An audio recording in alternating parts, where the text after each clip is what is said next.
All right, it's about halfway through the year here in 2020, and I can tell you right now, I am already starting to feel this energy, and I'm already starting to love the big showdown that's about to happen, the battle royale between the next-gen console systems. And this is the week that Sony is making some big announcements regarding the PlayStation 5, and lo and behold, Microsoft decides to drop a new trailer for their new Xbox Series X. I'm not a big fan of that name, but let's check out this trailer here because it's really interesting timing. It literally is a couple hours before Sony's big reveal here, and Microsoft here, is trying to steal a little bit of the thunder and the lightning. All right, so let's check this out, and I'll share some with you, my commentary in terms of what I think these console systems need to do in order to win the war of the consoles during this holiday season. Woo-hoo! And away we go.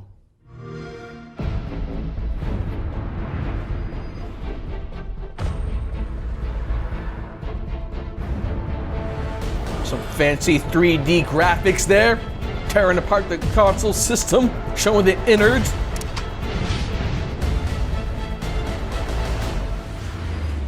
That's where all the processing power went to render the Xbox Series X console system. That's it. Well, it is only 30 seconds, but all right, let me watch it again because I feel like I just talked through it and I missed something here. So, I'm already concerned with Microsoft's marketing effort here in the way they're approaching positioning this console system. So here's the thing, right?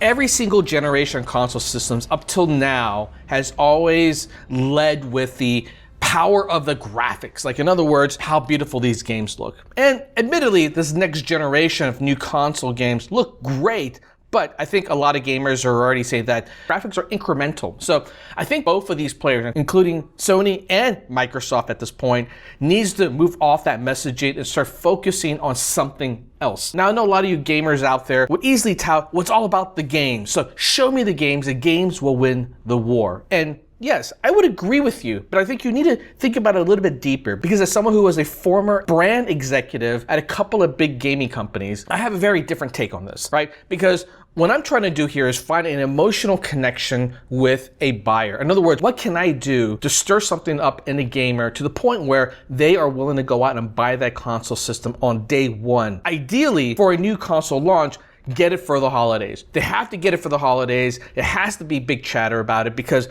those early adopters are going to be the ones that power and fuel the adoption from the masses. So it's really important to get as big of an audience early on. My problem right now with what I see with Microsoft is doing here is that this feels like a desperate attempt to just get some attention. I think it's going to backfire. In fact, let's take a look at this real quick, right? So right now this thing has about 50,000 views. It's only been up a couple hours, and already the thumbs up and thumbs down ratio is about 65%, right? So it's about 30-some% that already give it a thumbs down. Now you might be able to say, those are just the Sony fanboys trolling, downvoting. But if you read the comments, it sounds like a lot of people in general are just going like, this was weak. This was just damn weak. This looks like a desperate attempt. And yes, I would agree with them on this point. My concern here right now is that both of these major players are now just months out from kicking off their massive marketing campaigns to get people to start buying. These consoles are going to be out around October to November timeframe. So like I said, a couple of months, they're going to be kicking this into high gear. If by now they don't have some sort of branding effort in terms of how to position these systems, they're going to lose the war. And I fear what Microsoft is doing here is creating this very mysterious, dark look. It's almost utilitarian in terms of the way they're coming across. And it's really hard to emotionally connect with what that means. Like, there has to be something that is stirred up. And I think if you look back at the last console generation and why Sony was so dominant, a lot of it came down to their branding and their marketing efforts. I love their commercials. I love the ads that really capture this feeling of what it's like to be a gamer, to step into a fantasy world, right? It was clear, one, that they were geared much more a more mature gamer versus like what you saw with typical Nintendo ads. But there was also a very consistent theme about the way Sony went about all their ads. And it didn't matter if it was a silly game or a serious game, an RPG or a sports game. In essence, everything felt like it came from one branding campaign. And that's powerful because what that does is solidify what what Sony stands for. And for me, it's basically gaming has grown up. We respect you as a gamer. When you go into a fantasy world, it's not for kids, it's not a joke anymore. It's not just like even your spare time. This is a lifestyle choice.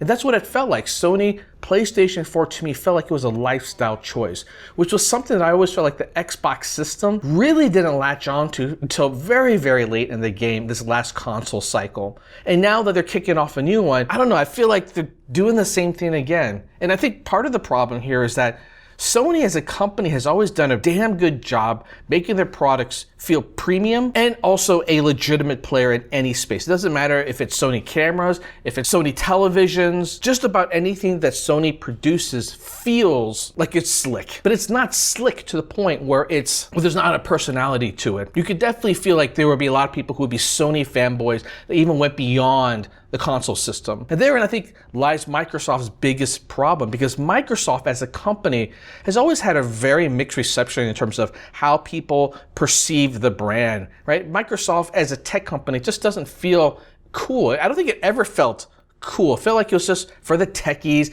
and sometimes, maybe for the masses, but it was never something that was relevant towards gamers. I would say if you were to list the top 5 brands for gaming, the brand Microsoft is not one of them. And therein lies the problem. When I look at this ad, this still does not feel like it resonates with gamers. This feels like I'm touting some really awesome hardware. I'm trying to feel cool, but at the same time, it feels cold, not quite connected to the gamer lifestyle. And just those quick flashes of gameplay doesn't do it for me. It doesn't show me the lineup of games that typically a gamer of this generation would want to play. At this point, they just feel like generic games that I couldn't even tell what they were. So that's my take on it, y'all.